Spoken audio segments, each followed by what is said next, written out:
Hmm. Jadi tiga fenomena tersebut ya yang tentunya pada periode puncak musim hujan perlu diwaspadai oleh Oke. masyarakat. Baik, untuk Jabodetabek ya memang perlu kami sampaikan dulu bahwa di bulan Januari ini adalah periode puncak musim hujan utamanya di wilayah Jawa, Bali, Nusa Tenggara dan termasuk Jabodetabek. Oke. Jadi artinya ini kita perlu sadari bersama kita sudah mulai memasuki puncak musim hujan. Hmm. Walaupun datangnya bervariasi, artinya tentunya tergantung dinamika atmosfer apa yang saat ini sedang aktif ya. Jika lebih calon Jabodetabek mungkin hingga 2 hari ke depan peningkatan intensitas paling nggak hingga tanggal 14 Februari kami pantau masih terdapat peningkatan intensitas curah hujan di wilayah Jabodetabek. Oke. Demikian Mas Baik. Radi. Nah, masih di Jabodetabek, Pak Andri, jenis cuaca ekstrim apa yang paling diwaspadai khususnya di Jabodetabek? Hujan lebat, angin kencang, petir, atau kombinasi antara semuanya? Kombinasi ketiganya, jadi hujan lebat bahkan hingga sangat lebat yang disertai dengan angin kencang dan juga kilat atau petir. Jadi tiga fenomena tersebut ya yang tentunya pada periode puncak musim hujan perlu diwaspadai oleh Oke. masyarakat. Nah, untuk Jabodetabek, wilayah mana yang paling rawan terdampak dan mengapa yang wilayah itu yang harus diwaspadai, Pak Andri?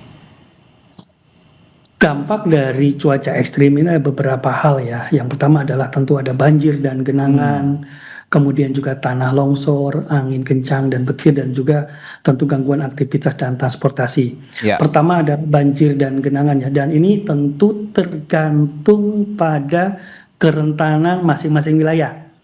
Seperti kondisi dataran rendah, kemudian Oke. juga kawasan permukiman dengan sistem drainase terbatas dan juga wilayah sekitar aliran sungai atau das ya, dan juga daerah perbukitan ataupun lereng yang tentu tanahnya telah jenuh dan perlu diwaspadai akibat hujan yang terjadi dalam beberapa waktu terus menerus ya, dan artinya ini meluas jadi wilayah Jakarta hampir meluas, lalu juga wilayah di selatan Jakarta, Depok dan juga Bogor. Jadi artinya di wilayah Jabodetabek hampir meluas potensinya, dan tadi wilayah-wilayah yang saya sampaikan tentunya kerentanan tadi banjir, genangan, tanah longsor tergantung di wilayah masing-masing. Demikian. Oke, kalau Jakarta mungkin memang banjir ya, banjir beberapa genangan yang harus diwaspadai sehingga mengganggu arus lalu lintas, aktivitas masyarakat terutama di pagi dan sore hari yang ingin berangkat kerja atau pulang kerja. Kalau di Bogor ya mungkin ada beberapa titik berpotensi longsor dan juga Depok lalu juga Tangerang Selatan.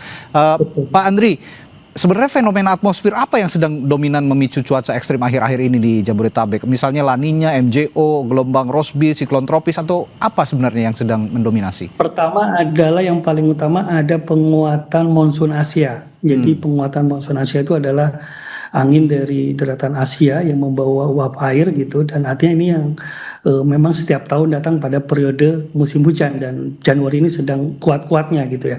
Lalu juga ditambah dengan beberapa dinamika atmosfer yang bersamaan aktif saat ini adalah ada MJO dan juga Rossby ekuator. Lalu juga satu lagi sedang aktif tekanan rendah di selatan NTB di Samudra Hindia. Nah, ini mempengaruhi pola sirkulasi angin sehingga terjadi konvergensi atau perlambatan pola angin ya. Artinya yang ini yang tentu yang meningkatkan potensi terbentuknya awan-awan konvektif ataupun awan-awan hujan. Kami pantau paling tidak hingga tanggal 14 ya ataupun 16 secara umum wilayah Jawa hingga Nusa Tenggara ini perlu adanya kesiapsiagaan, kewaspadaan, adanya peningkatan intensitas curah hujan. Demikian Mas Radi.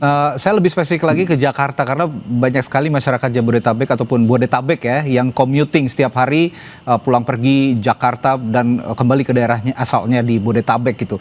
Saya aja hari ini ke kantor sudah hampir 3 jam menuju kantor menggunakan kendaraan untuk menghindari macet karena genangan. Pak Andri, kira-kira indikator khusus yang menunjukkan potensi banjir ataupun genangan parah dalam waktu dekat di Jakarta itu apa sih Pak Andri?